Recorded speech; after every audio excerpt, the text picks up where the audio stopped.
Eu vou te contar que os vegetarianos possuem uma menor incidência de colesterol elevado, com isso menor risco de doenças cardiovasculares. Geralmente eles possuem um peso mais perto do ideal e também, segundo as estatísticas, menor risco do desenvolvimento de câncer. Vamos falar sobre isso?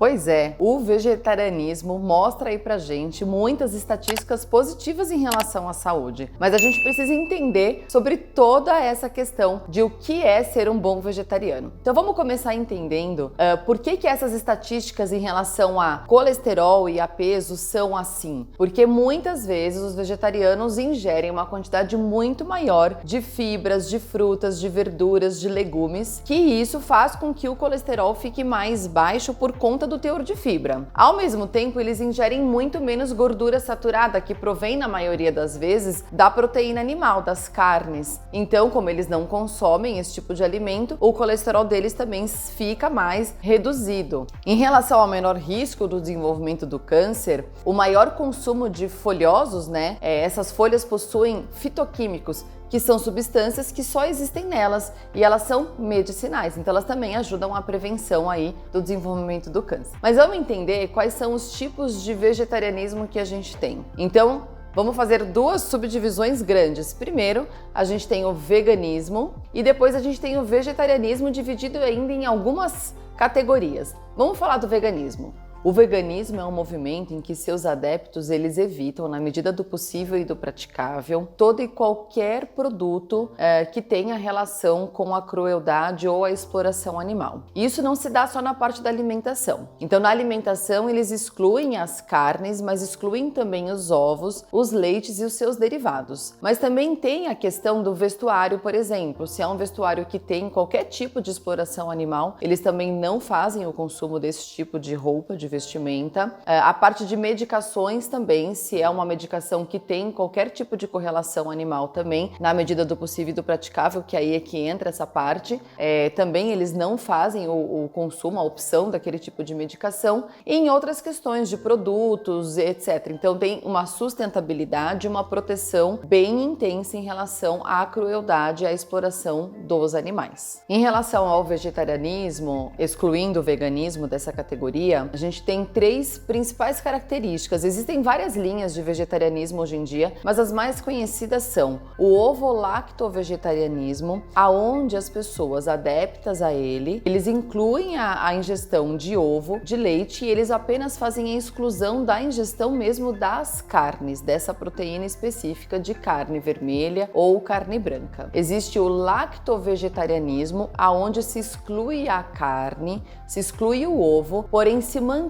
o consumo dos leites e dos derivados de leite na sua alimentação. E existe o vegetarianismo estrito, que é quando se exclui o leite, seus derivados, os ovos e as carnes, ou seja, o consumo nenhum de elemento provindo de animais, apenas o consumo de elementos vegetais. E é importante a gente conversar um pouquinho sobre as maiores dúvidas em relação ao vegetarianismo. Então, a primeira pergunta que eu geralmente ouço é: mas é possível excluir totalmente a carne da alimentação sem causar nenhum tipo de deficiência? Então sim, é possível excluir a carne da alimentação, contanto que você faça a substituição correta, buscando no reino vegetal proteínas. Essas proteínas geralmente provêm do grão de bico, dos feijões, da ervilha, da vagem, do edamame, por exemplo, que são proteínas vegetais. Um outro ponto que é importante a gente abordar é sobre a dúvida que a maioria das pessoas tem sobre a qualidade da proteína. A gente tem que entender que existem substâncias chamadas aminoácidos, que são tijolinhos que compõem a proteína. O que acontece é que a proteína vegetal, ela precisa vir acompanhada de, geralmente, um outro aminoácido que vem de um cereal, para que todos os aminoácidos sejam absorvidos pelo nosso corpo. Então, por exemplo, o típico prato de arroz com feijão, onde a gente tem alguns tipos de aminoácidos no feijão e outros tipos de aminoácidos no arroz, e isso tudo faz com que sim, de fato, você consiga uma absorção bem potencializada da proteína e dos aminoácidos necessários para o desenvolvimento do nosso corpo, das nossas nossas células e para o bom funcionamento metabólico. A deficiência, por exemplo, de ferro na população vegetariana, ela de fato existe, mas na população não vegetariana também. As pessoas acabam muitas vezes consumindo os alimentos da forma incorreta, impedindo que haja absorção completa do ferro. E o que a gente precisa aprender sobre isso? Para os vegetarianos é fundamental que nas refeições principais haja existência, por exemplo, da vitamina C. A vitamina C, ela abre o canal de absorção dos aminoácidos e abre o canal de absorção, potencializa essa absorção do ferro, fundamental para o vegetariano. E as pessoas não vegetarianas também podem fazer várias adequações para impedir que haja essa competição por absorção nutricional, e isso fica para um outro vídeo. Vale a pena a gente reforçar a informação de que nos vegetais verdes escuros estão a maior quantidade aí desse potencial ferro para ser absorvido. E também é importante reforçar que quando a gente cozinha as folhas direto na água e elimina essa água, a gente também está eliminando o valor nutricional. Então é super importante que o vegetariano preste atenção na forma de preparo desses vegetais, preferindo o preparo em algum alimento cozido, aonde você vá consumir o caldo, por exemplo, numa sopa, ou que você faça a cocção no vapor. E aí todo o nutriente fica ali na plantinha onde deve ficar. Um outro fator que preocupa bastante essa população vegetariana é em relação à osteoporose. Veja, a osteoporose ela tem uma causa, na maior parte das vezes, de fundo genético, mas a gente não pode descartar a hipótese da gente desenvolver a osteoporose sim por uma má alimentação. Os leites vegetais, que geralmente são consumidos pelos vegetarianos, possuem uma quantidade de cálcio adequada e mais uma vez entra o reforço de um nutriente ajudando o outro a ser absorvido. Então, no caso dos leites vegetais, para que você potencialize a absorção do cálcio existente neles, vale a pena você sempre associar alguma fonte de vitamina D, mesmo que seja o suplemento de vitamina D, caso seja necessário.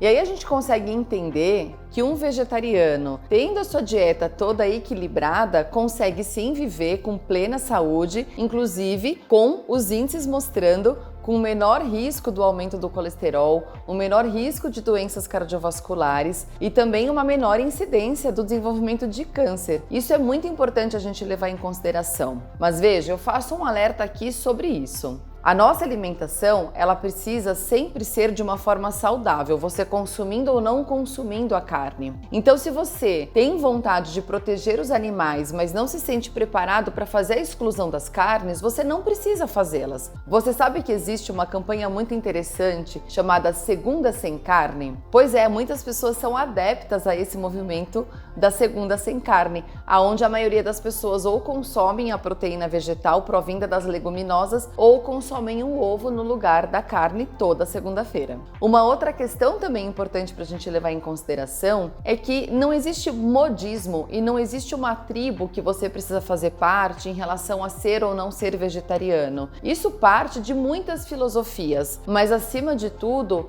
tem que existir a saudabilidade. O que é isso? É você ser vegetariano porque você optou por ser e você sabe lidar com isso de uma forma muito saudável e natural. Se você tenta ser um vegetariano, mas sofre por não comer carne, já não tá certo. Porque se você tem vontade de comer aquele alimento, você pode comê-lo de forma comedida para fazer esse controle do hiperconsumo alimentar que a gente tem vivido aí nos últimos tempos, principalmente, mas você não precisa fazer exclusão, porque esse sofrimento em relação à sua alimentação já deixa de ser saudável. Então, isso é muito importante de você refletir. Eu espero ter enriquecido seu conteúdo sobre vegetarianismo e se você quer saber mais sobre esse conteúdo, você pode deixar aqui nos comentários a sua pergunta, que vai ser muito bom poder gravar um outro vídeo sobre esse assunto para você.